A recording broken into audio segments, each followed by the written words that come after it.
Hi coders, CS Time channel here, and this time we will talk about abstraction in Java.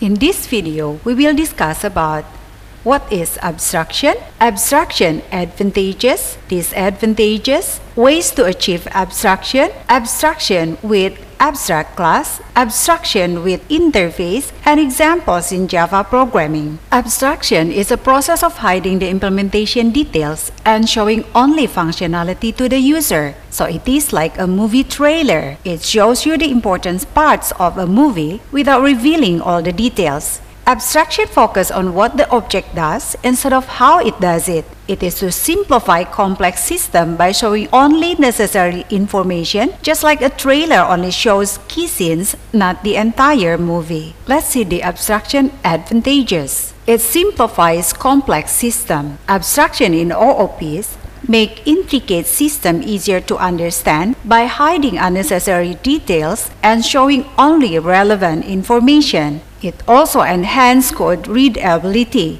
making it easier for programmers to understand and work on it. It supports code reusability. It promotes the concept of reusing code, which means a piece of code written once can be used multiple times, saving effort. It encourages modular programming. It fosters modular programming where a large program is broken down into smaller, manageable modules. Here are disadvantages of abstraction. It can complicate code understanding. Abstraction in object-oriented programming can lead to confusion in understanding the code, as it hides the internal workings and shows only essential features. It slows down program execution. It may cause the program to run slower due to the overhead of calling methods through abstract classes or interfaces. It can also make debugging more complex because the actual code execution is hidden behind abstract methods.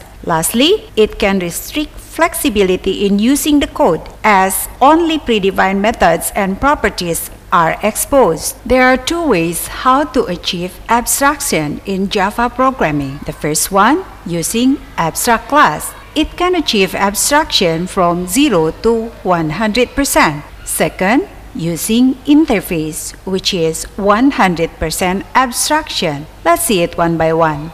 Let's see how to achieve abstraction with abstract class. First, you have to declare it as abstract class. Example is like this. You have a class bike, then declare it as abstract. Next, it needs to be extended. So if you have another class, for example Honda for here, then you need to extend the abstract class as its parent. Next, it can have abstract and non-abstract methods. Example is here.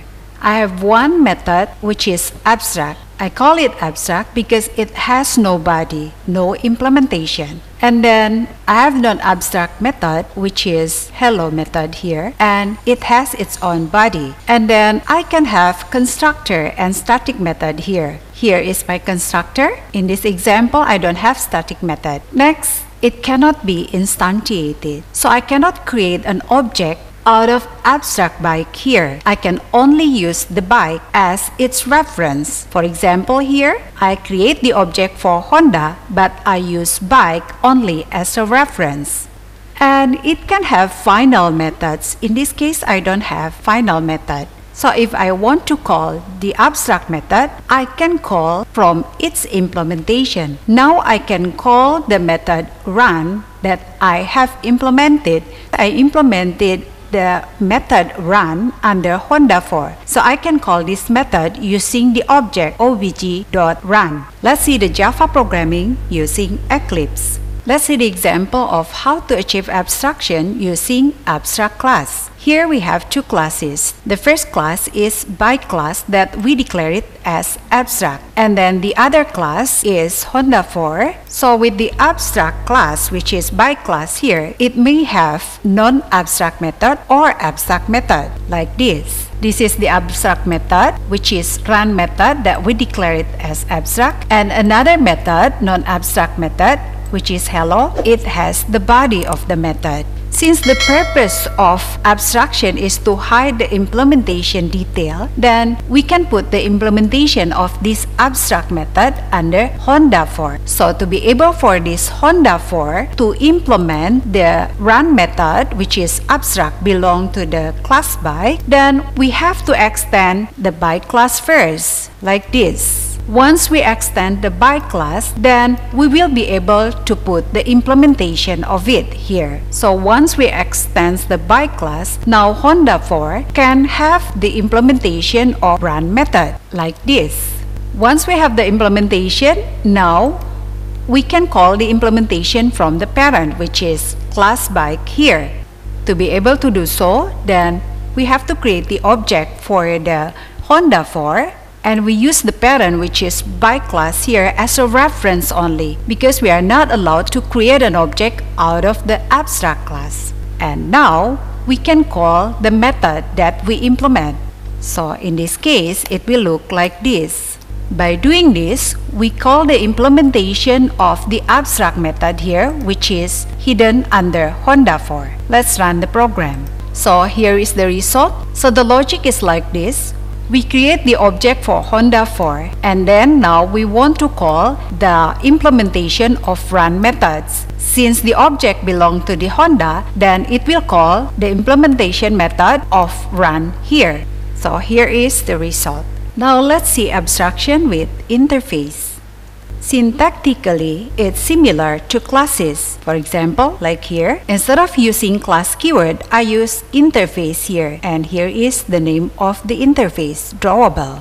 Interface only have abstract method. For example, like this, I only have abstract methods. That is why it's called with interface, you can achieve abstraction 100% because all the methods belong to interface doesn't have body or abstract methods. Methods are public and abstract. So when you compile this, by default, compiler will consider it as public and abstract. Interface is used to support multiple inheritance. So if we have a class rectangle, for example, and you want to implement drawable, and if you have more than one interface, then you can implement another interface here. Therefore, it supports multiple inheritance, or one child can inherit from two parents, which is drawable, and one more if any. Once we implement it like this, now we can have implementation for our abstract method. For example, here, my abstract method, draw method, then I have to put implementation for draw method here. This is the implementation for it. And if we have two abstract method here, we have to implement both of them here. Interface fields are public and static and final by default. For example, I have fields belong to drawable here, say for example, height, length, width. Then height, length, and width will be automatically considered as public, static, and final by compiler. By having interface, you can only use your interface as a reference, so you can create an object of your class that implements the interface class, but you can only use the interface class as reference here. So if you wish to call the method that you implement, you will use the object method belong to the class, which is d.draw. Here are things to consider when you are working with interface. If you have a program like this, for example, interface printable with one variable named min and one method named print here, then when you compile it, automatic by compiler, it will be considered as like this. The variable min will consider as public, static, final, while the method print will be considered as public, abstract, print. Another thing to pay attention is the relationship between classes and interface. If we have a class and a class, then the relationship is using extend. But if we have a class and interface, then the keyword using implement. And if we have interface and interface, then the relationship keyword using extend. Let's see the Java program using Eclipse. For example, here we have two classes. The first class is interface drawable and the other class is rectangle. Since the purpose of abstraction is to hide the implementation detail, then we will put the abstract under interface drawable and the implementation under rectangle. Say for example, this interface drawable has one method, abstract here. We understand from the explanation that interface can only have abstract methods. Say here, the abstract method we have is draw, because as soon as we compile it, compiler will automatically convert it as public abstract. And then, to hide the details, we will put the implementation under rectangle class. To be able to do that, we have to implement drawable interface. If you have more than one interface, then you can put comma, what's another interface, otherwise just one like this. As soon as you implement drawable, then Java will automatically ask you to put the implementation. So here is the implementation of it, and then here we can create the object for rectangle. Here is how you create the object for a rectangle. Take a look at here. Drawable here only function as a reference, not creating an object. Now we can call the implementation by calling the object of rectangle and then the method name like this. Now let's see the result. Here is the result. Here is the logic. When we create the object for rectangle, then we will be able to call the implementation of abstract method here, which is under rectangle. So here is the result. If you learned something from this video, please subscribe and like for more videos. Thanks for watching.